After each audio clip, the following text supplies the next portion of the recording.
tokatez eta aurkezpena itia Andresen aurkezpena, baina, bueno, danok zautzen duzuel, ez? Ez da besterik izango, euskaltzain burua dela, idazlia, euskeria asko dakizena, eta ona ekarri duguna, lenguan ekarri genduan, urtarrilean izan zen? Urtarrilean legitxoko zazpireun urte horren atxekizan horreri errezoi emototzen herri karta horren ganean alde juridikoa saltzeko eta geur legitxoko beste hito bat dan askueri buruz berbein deizkun. Halako eztabaida baten, eztabaida ez, nik galderak egingo dutxadaz eta berak erantzun, eta ia ondo ateratzen kontu guzti dauz, ez daukau preparata, baina, da nala. Isildu nahitien eta ez zaitzezan berbetan, ze kontu hemen da, zeuri entzutia, zeudakasun entzutia, eta ez nire barriketan ekitia. Amaitzen da benian, batematek ezer galdetzeko edo baleuko, izango da horretarako aukeria, eta ez da besterik izkualtza eta nik urreratuko mikrofonua, eta ia animaten garien, dakizenari galdetzen, danon onerako izango data. Andres, zeuri de berbia. Mila esker Iñaki, mila esker ez bakarrik orkestearen, ez bada gero laguntzaren. Ian, zelan ditzen dugun bi bion artean. Bi tenore bakarrik dik gara, hirugarrena falta dugu, baina halako batean hasiko gara. Askori buruzko kontuak kontatzeko modu asko. Egonik ez, bat izan daike linea bat, hasi noiz jaio zen, zer egiban, eta gero noiz izan. Hori hurbilketa edo urreratzeko moduko bat da. Baina nik aspalditik askoren urreratze horretan erabili izan dut beste teknika baten bidez, hau da. Behar bada askoz literarioa izan daitekena, baina asko bere testu inguruan kokatu. Nundi datorren askoe. Ze esan nahi dauen azkueren lana ez bakarrik leketxotik ikusitxe, lekeition hasitxe, baina baita gero Euskal Herri osoaren aurrean. Eta hori da gaur erabiliko dugun teknika, hau da. Jarriko gara ez azkue jaio zen unean. Jarriko gara garai oso latz, gogor batean, 1909 euskerarentzako, 1909 eta 1951 urtean. Otsailaren 23an, eta zergaitik hori, besteak beste egun horretan egin zalako, hilero egiten den bezala egiten den moduan, eta hilero egiten zan moduan, Euskaltzaindiaren osoko bilkura. Eta Euskaltzaindiaren osoko bilkura hori egin zan orduan, Gipuzkoako foro jauregian. Eta Azkue eta Oleaga joan ziren Bilbotik Donostiara, trenez, eta bidaia horretan Azkue eta Oleagak sekulako elkarrizketa eukiben. Nazariok, orduko idazkari perpetuo, galdera batzuk egin otzazan Azkueri nundi nora eta beste eta Azkuek horren erantzuna. Eta oso jakingarria da, ibili batzuk ere emongo duguz, ikustea, ibilbide horretan, geltokitik geltokira, zer nolako biografia zertzelak agertzen dizen Azkueren kasua. Beraz, guazen, 1951 urtean, euskara debekatuta guztiz espada iaia guztiz, Euskaltzaindia bizirik dago, baina katakunbetan, ezin dago esan argitaratu. Azkue eta Oleaga krudu egikin batera dabiltza Euskaltzaindia nolabait berbiztu nahian, olako batean, eta bilerak klandestinoak ez dira, baina ia, esate bateako iparraldeko euskaltzainak ezin muga pasatu bileretara joateko. Hori ia 1960 urte arte gertatu zen. Az daitezen bada. Atxuriko tren geltokia. Goizeko 8:30 dira. Trenbidean, Ferrocarriles Vascongados konpainiaren pullman bagoiak. Bertako lehiatiletan, helmuga ere jarrita dago, San Sebastián. Bi gizon datoz geltokira. Batak, luzeenak, altuenak, apaiz jantziak eta kapela hegalduna daramatza. Besteak, jaka eta buruko estalki grisa. Biak dira adinean aurreratuak. Bibiek ileak aspalditik dituzte zurituak eta apaiza ez dena gainera, bibote zuri eta fina erakusten du aho zuloaren goiko aldea. Bitzuok erakutsi dizkiote trenbidearen atezainari Asilona Markesak, konpainiaren buruak, aspalditik luzaturiko tren baimen mugagabeak, betidanik irabili izan dituztenak euren bidaiate. Treneko ikuskatzaileak ezagutzen ditu eta sarrerako igarobidea ireki die. Ia pentsatu gabe, bi gizonezkoek bere batean egin dute sarreratik harako ibilbidea. Izan ere, jarrita daude dagoeneko Pullman trenaren lehen mailako jarlekuetan. Belu gorriaz jantziak dira horiek, eta kanpoan egur kolorea eta letra urrestatuak ikusten dira bagoietan, pitxin bat, pixka bat igatuak. Tren bidaia astera doa. Apaizak agiri batzuk atera ditu larruzko zorro batetik. Besteak La Gaceta del Norte egunkari zabala astindu eta irakurtzeari ekin dio. Trenaren traka-traka aurrera doan bitartean, laikoak egunkaria tolestu du eta berbetan hasi zaio besteari.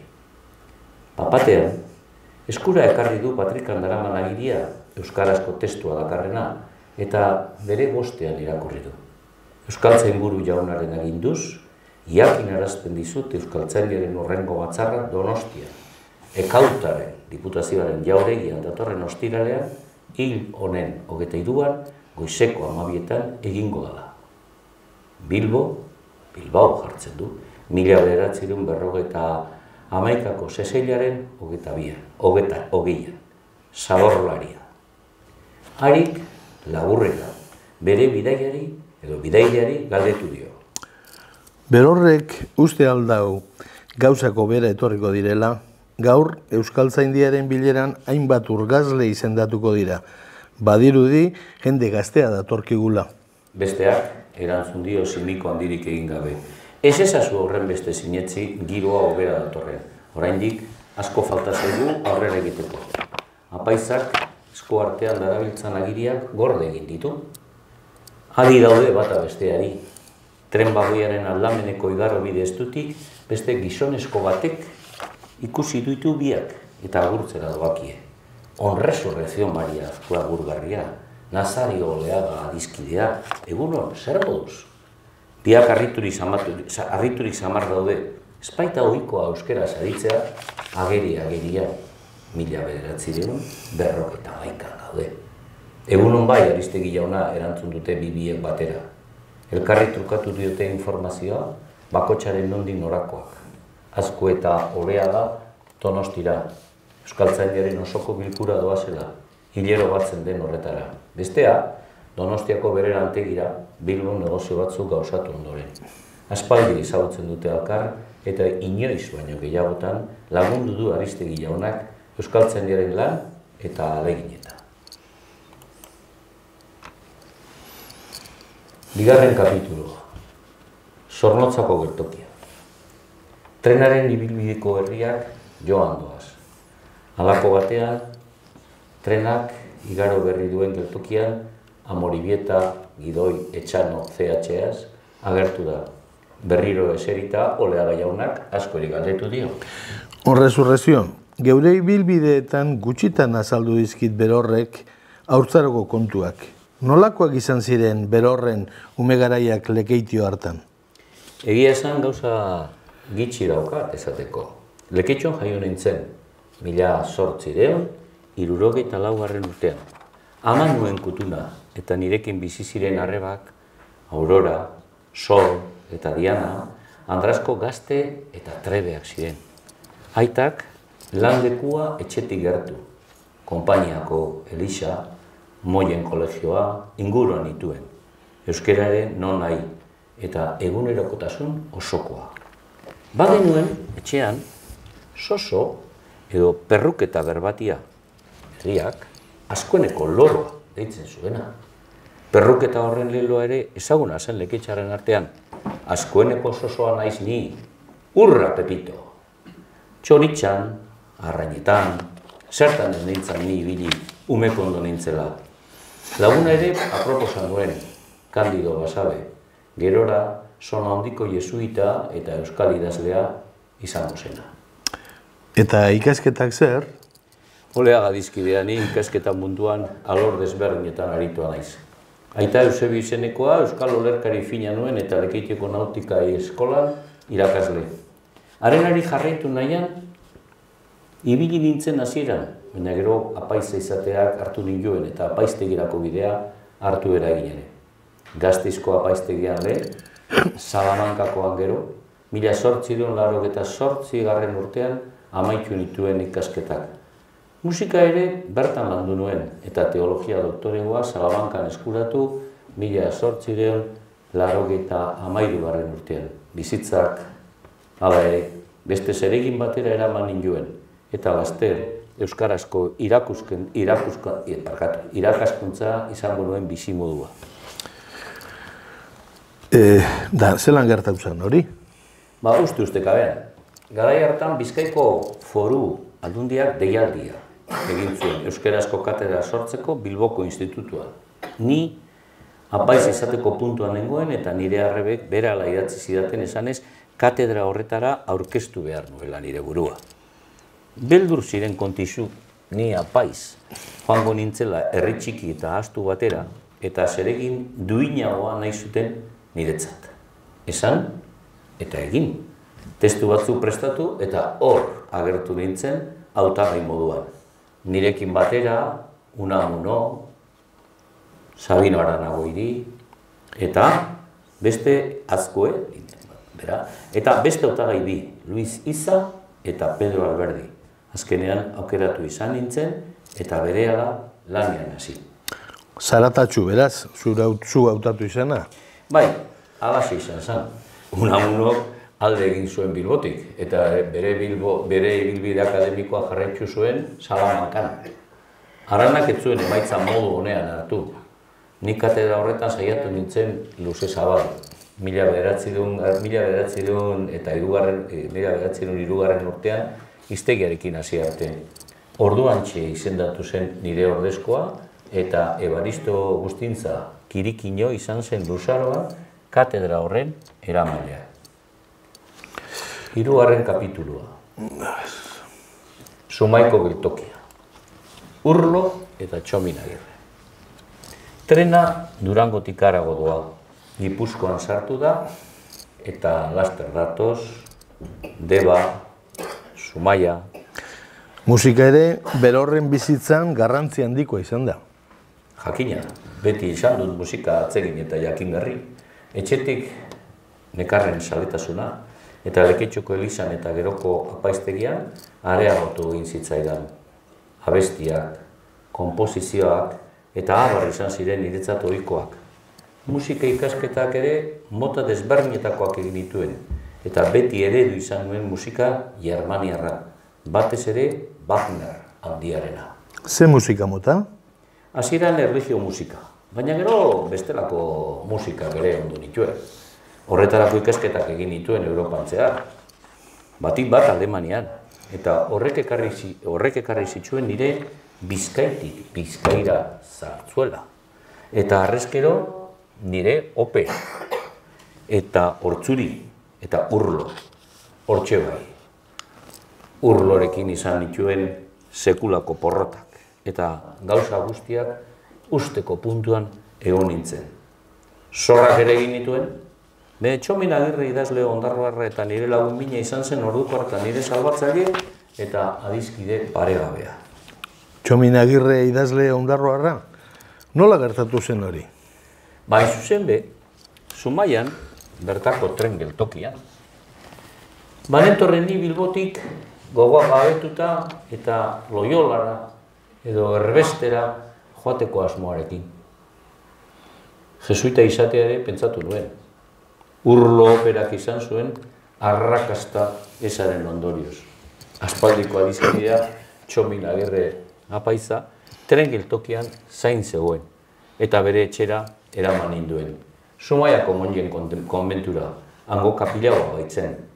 Ekin eta ekin, laster lortu zuen arek, bere helburua alegia ni kontrako norabidean jartzea eta Bilborako bidea hartzea, nire euskalgintza lanetan gero eta gogotsuago jarduteko. Izan ere, horrezu, orduantxe hartu zuen, pero horrek berebiziko bidea euskaltzaindia sortzeko. Bai, alaxe da. Lehendik izan ziren saio batzuk.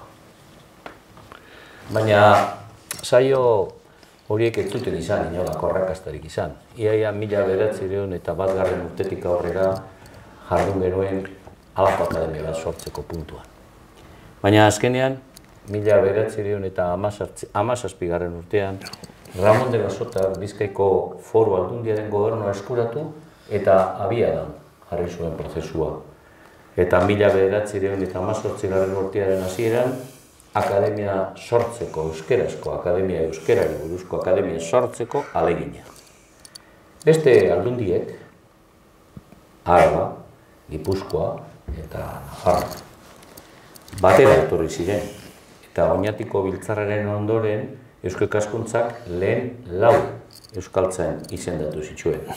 Hain zuzen ere, Kanpion, Elizalde, Urkixo eta Loro. Eta guri beste 8 aukeratzeko agindua eman zigun.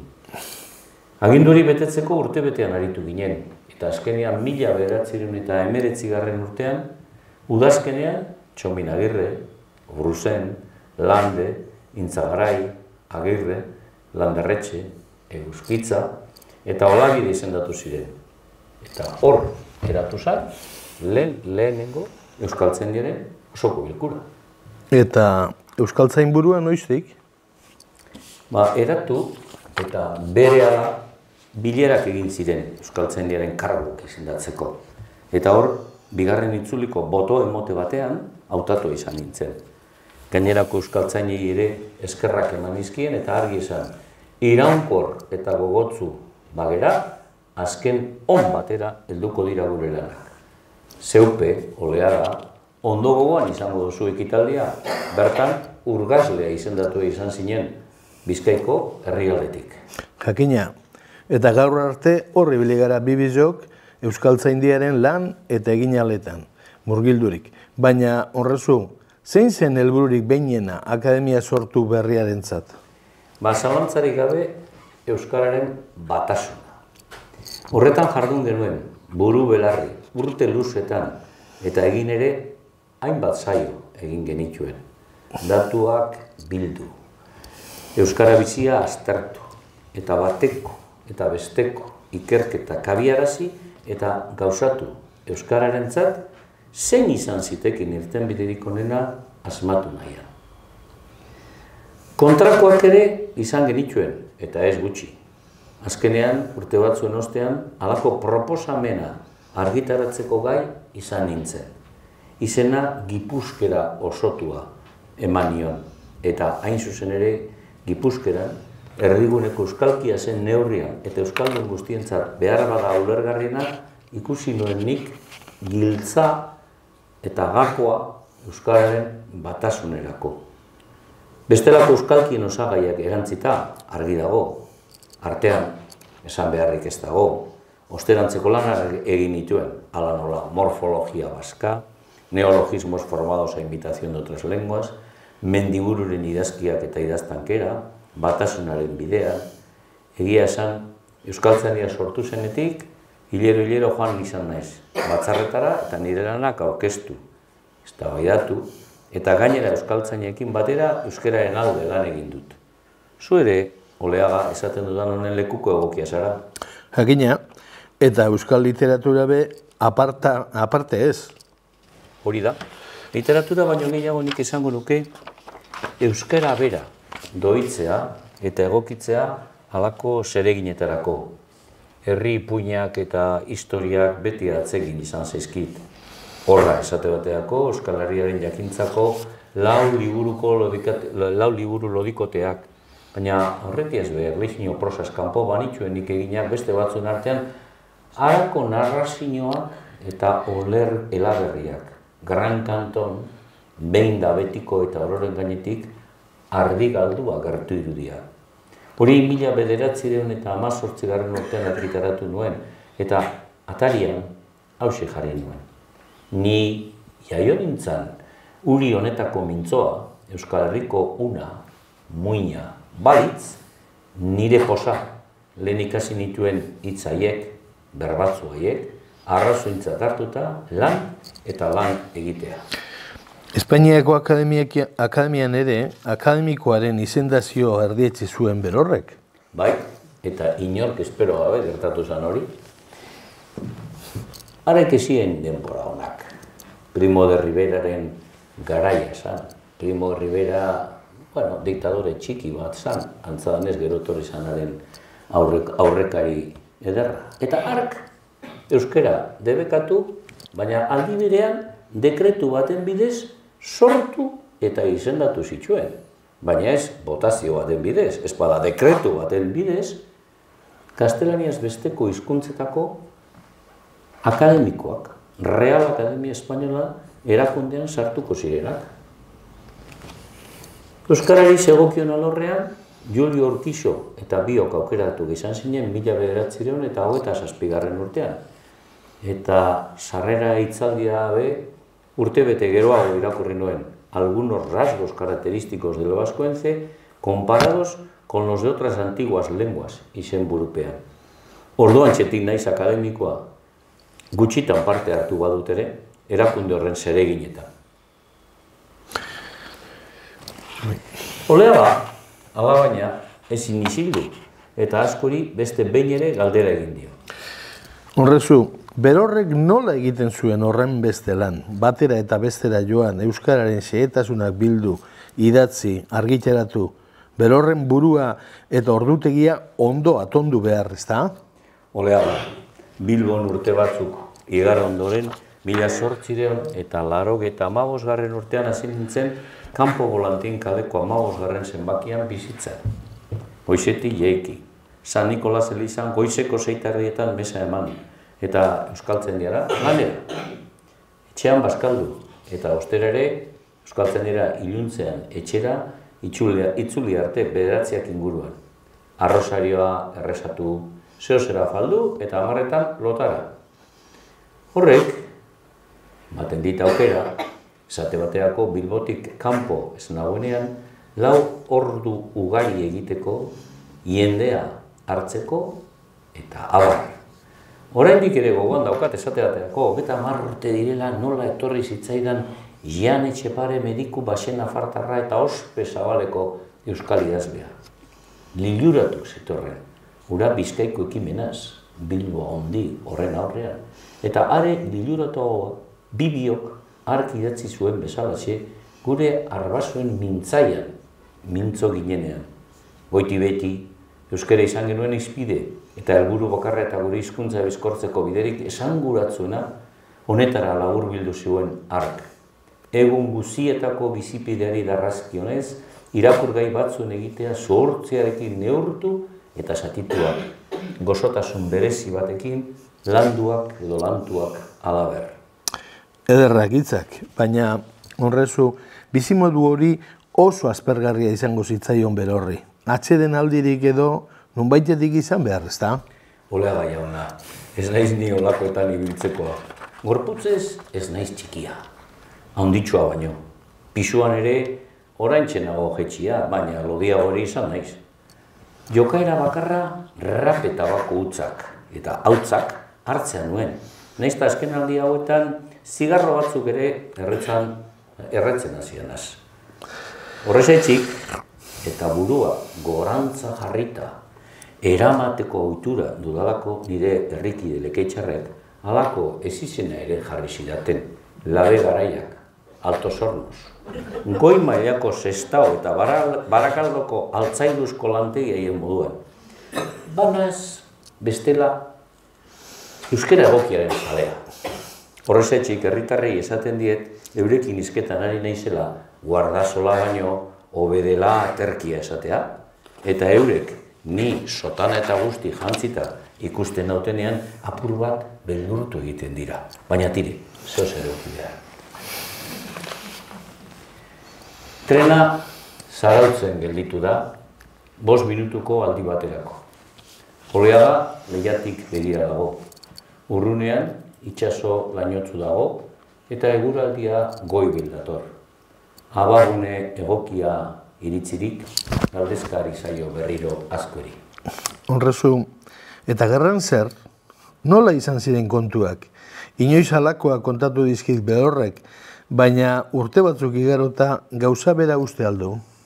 Askoren bekokian atzekabean eseinuak agerian dira. Hitzak aletzen ditu, bizitasunez baino hau gelditu edo geldi eta neketzu. Gerrak, ala dio berak, gerrak egundoko sarraskia ekarri zuen. Ni Lekeitxon nintzen, urtero legez, udaldia egiteko asmoaz. Uztailaren 18koa gertatu zenean, bertan nintzen. Gero, lubakien marrak urreratu ala, euskaltzainen sakabanatzea, askoren erbesteratzea, Ipar Euskal Herrikoekiko loturak haustea, dena urratu egin zen. Dena zapustu.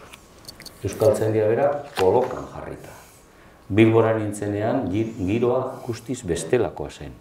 Astuna, iluna, mesfidantzaz betea eta gerrarako prest. Gazteak bateko eta besteko armadetan.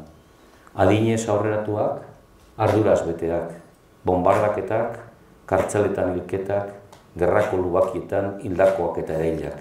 Dena zen gogorra eta batik bat egunero Euskaltzaindiaren bulego irekitzea Herribera kaleko 6. zenbakia. Eta Eusko Jaurlaritza? Eusko Jaurlaritza berehala etorri ziren aleginak. Agirre lehendakaria, Agirre lehendakaria eta Leizaola kultura sailburua gure akademiara urreratzeko eginaletan ibili ziren, baina azkenean gerraren hondamendiak eraman zuen guztia. Gero, isila eta eguneroko bizimodu latza. Eta Bilbon frankistak sartu zirenean? Egun hartan atxuritik tanke frankistak sartu zirenean, Euskaltzaindiaren aurretik pasa ziren. Zuko lehala ni baino beto dakizu nola ditxu nizun.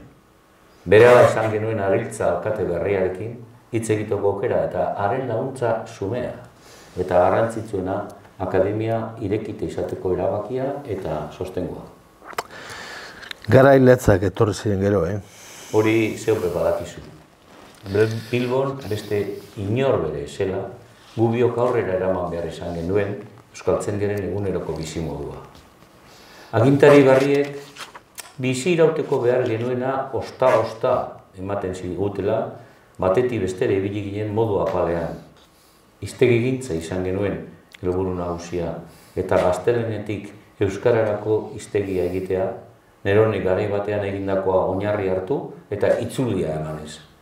Zuere partaide izan zeinan horretan eta hainbat arratzaldetan izan ginen biok Herribera kaleko egoitzan, erdalitzak euskaraz emateko asmoarekin hiztegi baten egituran. Arian lortu genuen kanpoan ziren euskaltzainekin harremanetan berre egitea eta ipar Euskal Herrikoak luzaroan ikusteko eta biltzeko paradarik izan ezarren, nola halako harremanak moldatzea ardietzi genuen gerogarreneko hobe baten esperantzan. Gutxieneko maila izan zen, Bilbon eta Donostian osoko bilkurak bildu ahal izatea eta jende berri ere gure ganatzea. Horretan, zer esanik ez, gaur osoko bilkuran gurekin izango da Krudbi jauna ere erabakigarri izan da. 5. kapitulua. Amarako geltokitik Foru Aldundiko jauregira. Trena Amarako geltokira iritsi da. Donostian dira eta zain dituzte asko eta olega 2 gizonezko gorbatadun elkarri eskua eman eta Gipuzkoako Foru Aldundiaren jauregirako noranzkoa hartu dute. Autua, oi bezalaxe, euskara euskaldunak. Tartean, etxaide eta irigaraie deiturak entzuten dira, iritsi berrien Espainetatik. Euskaraz ari dira. Eta bertan dagoen aguazila harritu egiten da. Bera ere euskalduna da, baina agindu zorrotza eta izuna prest ditu leku agerian euskaraz ari direnentzat. Oraingoan ala baina askoren sotanak atzera eragindu eta taldea aguazilaren bistatik galtzen da geltokiaren irteeratik harago. 1953 urteko otsailaren 23. Goizeko 11:30 dira eta Donostian euskaltzaindiak osoko bilkura du Gipuzkoako Foru Ekautaren edo Aldundiaren jauregian. Azken 32 urtetan etenik gabe gertatu den moduan. Oleaga zadorlaria hasi da idazten. Donostian, 1951 urteko zezelaren 23an, Azkue jauna maipuru dala eta etxaide Krudbik, Irigarai, Lekuona, Gorostiaga eta Oleaga euskaltzainak baturik, egiten da Ekautaren jauregian hil oneri dagokion euskaltzaindiaren batzarra. Araudizko otoitza egin eta gero, lehenaurreko batzarreko agiria irakurtzen da, aho batez onetzi, urrengo Luis Villasante kortabitarte urgazlea izendatzea erabaki da, Maria Paz Ziganda urgazle izendatzea ebatzi da, eta azkenez, Krudbi jaunak irakurri dau eusko filologia, euskararen gramatikako horria deritzon lan sakona. Eta beste barik, eta araudizko otoitzak eginez, emoten jako batzarrari amaiera. Villasante, Paz Ziganda, Andre Nafarra, urgazle berriak akademia datoz.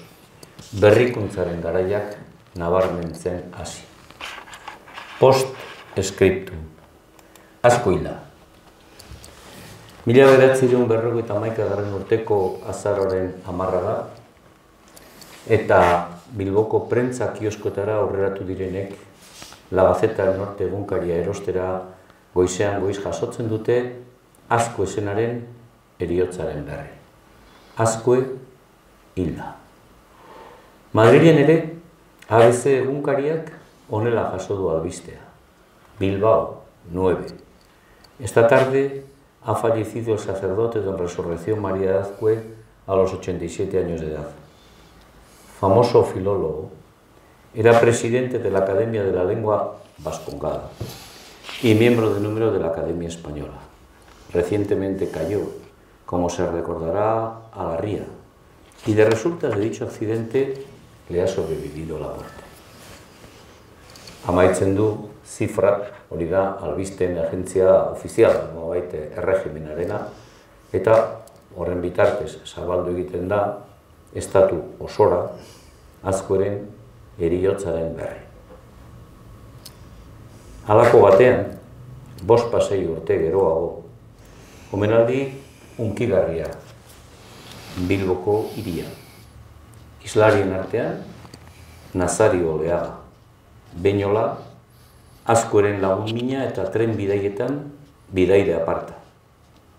Haren hitzak ere, Azkuri buruz ziarduela gogoan garria.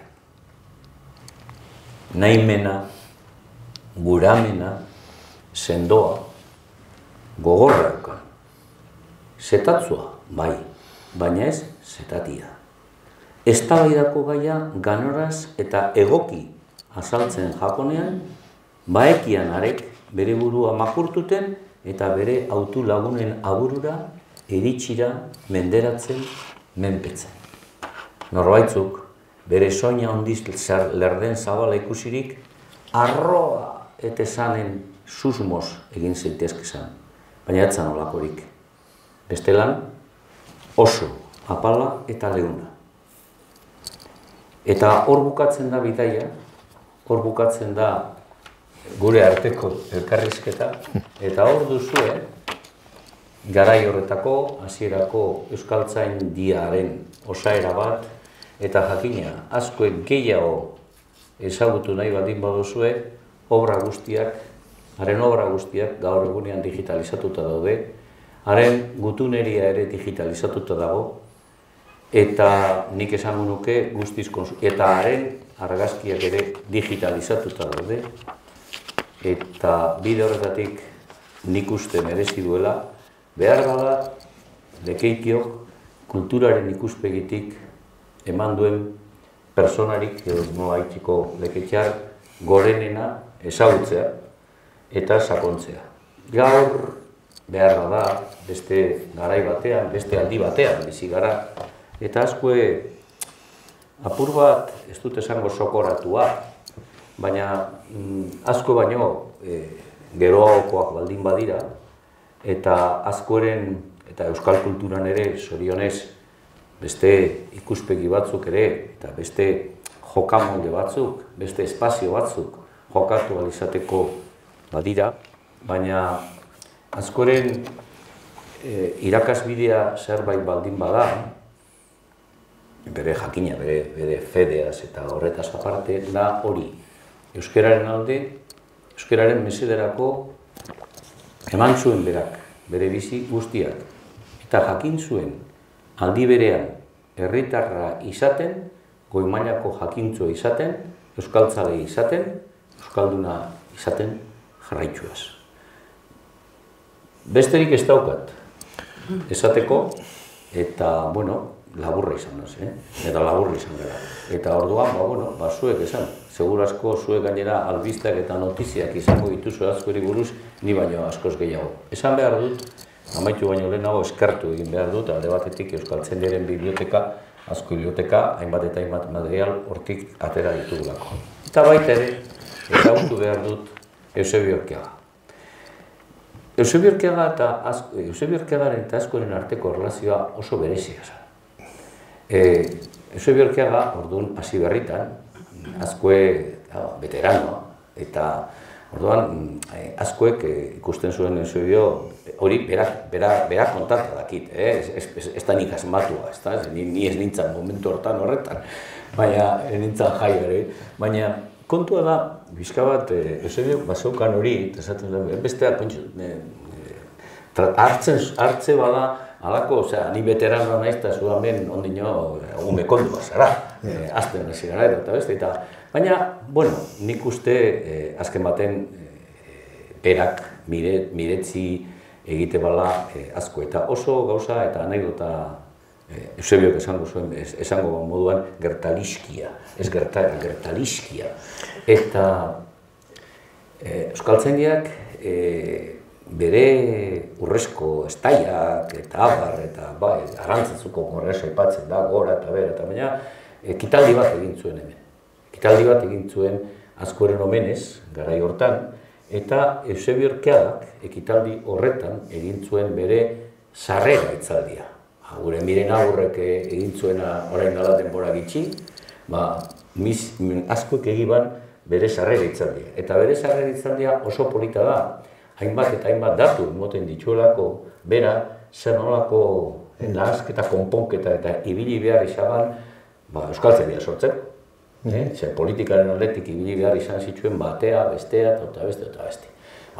Egia esan behar baldin bara, horretarako Eusebiok Urkiagak aukeratu Lekeitio, eta hori ere argitaratuta dago, eta horrek esan nahi dago, azken baten, zer nolako lotura sendoak izan dituen beti Lekeitiok Euskaltzaindiagaz. Ez bakarrik asko izan zalako burue, ez bada beti oso harrera ona izan dagoelako Euskaltzaindiak hemen, eta gainera horretaz aparte lankidetzan jarraitu izateko. Askori buruz 11 gauza gehiago esandik ez.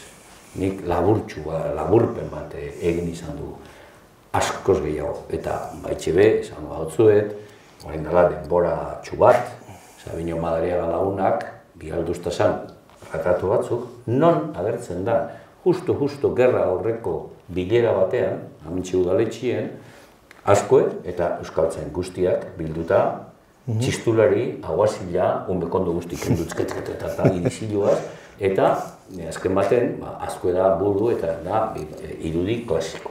Hemen gainera, hemen jarri dugu materiala, badaukazue Azkue, hemengo plazan, nik uste dut pilar dela, baina, bueno, azken baten sotana handi batekin, eta abar. Beraz, testigantza.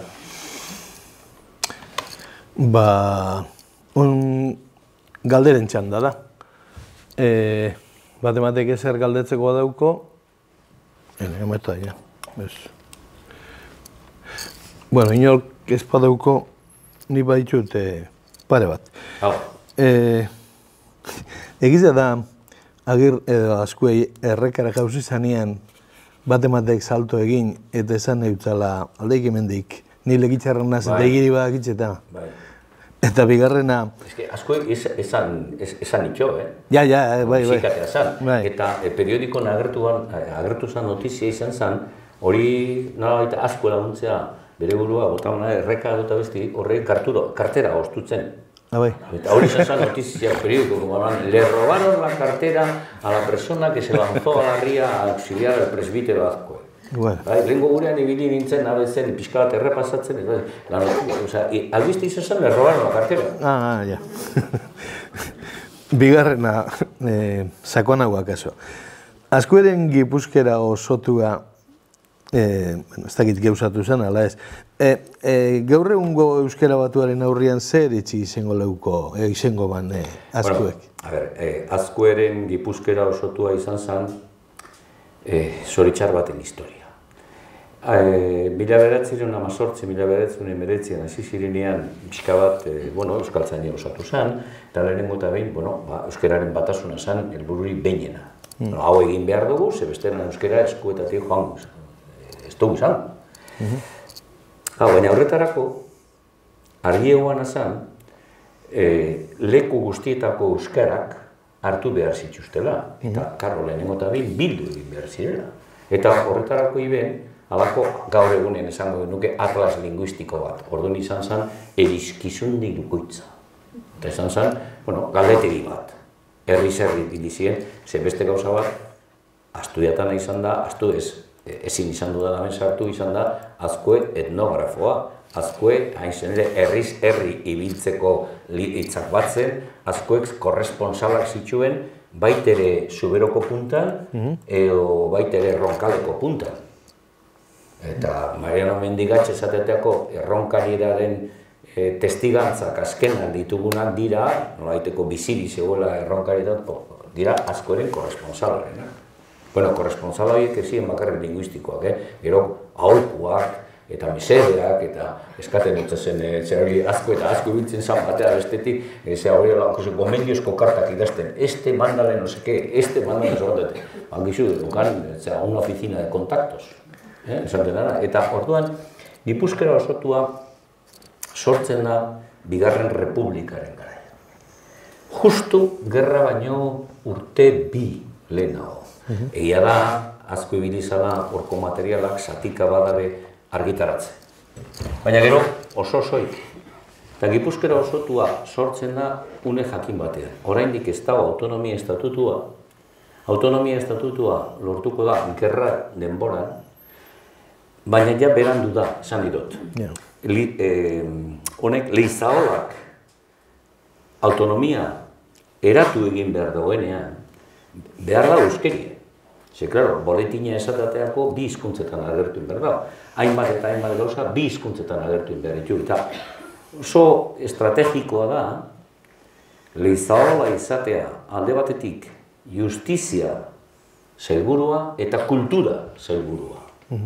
Eta kultura sailburuaren ikuspegitik, unibertsitatea, euskal idazle nolaiteko elkartea, eta justiziaren ikuspegitik arazo bat dauka, eta zer gertatzen da, gerra garaia, ez eman emon astirik, eta nik esango nuke aukerari be, Gipuzkoara osotua praktikan jartzeko. Karo, ja, gerra hostien ezin esan. Eta 1978an Euskara Batuarena etorri zanean, ja beste parametro batzuetatik etorri zan, eta beste modu batean. Ez dakit gaur entzun duzue ekauta, baina ekauta asko horretan, eta ez bakarrik asko, nik uste garai horretako garbi, nik zalekeria ez dut esaten, baina garbi zaletasun bat baeguan. Eta nondik hartze ben, aldi izate ben lekutik, ekauta Larramendia. Ulertzen, baina ekauta ez dago aurrera biderik izan. Beste gauza batzu Larramendienak, bai, tradizio hori, guk hemen ez dugu aipatu, askoaz batera lekeitxon bizi izan eguzkitza, biak dira ibilitakoak, eta biak ez dira beti iritsi berekoak, ze eguzkitza askoz garbi zaleagoa zen, asko baino. Asko horretan herritarragoa zen. Baina alanda guztiz be, hor Gipuzkoara osotua izan zen, nik esango nuke aukera galdu bat. Ez eban euki arnaz gunerik aurrera egin ahal izateko. Eta gero ja, Batuarena gaur ezagutzen dugun, gaur erabiltzen dugun, azken baten beti Gipuzkoara Nafarrera, kasu honetan, zehor Michelenak eta ibili ziren, baina nik esango nuke ez ebala dauki aukerarik hori, ez da idea nirea, ez da Eusebiok ere gauza berbera esate ban. Hau da, honek ibili zirela puntuan, ja, pixka bat gizarteratzeko asuntu hori, baina gerra etorri zan eta dana amatxuza. Baina, galdetu nahi neutuna, ze eretzi eukiko leuko gaur egungo Euskara Batuaren aurrian askuek? Bueno, nik uste gauza bi berezin behar izela. Bata, euskararen batasuna lortuta. Euskararen batasuna, edo euskararen erregistro bat, estandar bat daukagula guztiok ezagune hori ikusitxe, nik uste dut iritsi oso ona izango lukera. Bigarrena, beste gauza bat da, lexikoaren ikuspegitik, esamolde batzuen ikuspegitik ikusiko balitu esateateako gaur egunean, hainbat jentek erabiltzen dituen erderakala edo frantziskada batzuk behar bada horrez, gogoratu Guardasola aterkina. Eta hori egia da, eta hemen gela honetan badago pertsona bat, eta pertsona horren amak kontatuzten neuri hori berari gertatutakoa zala. Guardasola aterkina oso argi dukan. Ez da guinok ezer galdetzeko? Ja ordua pixate. Bueno, eskerrik asko Andres, eskerrik asko zueri, eta bigarren txanda honek, hirugarrena ekarri dezela, eta zueri hurrengo hitzaldira arte. Eta eskerra berari, bai? Ez. Ezken baten, bera duen nazari den papera hil jau. Bueno.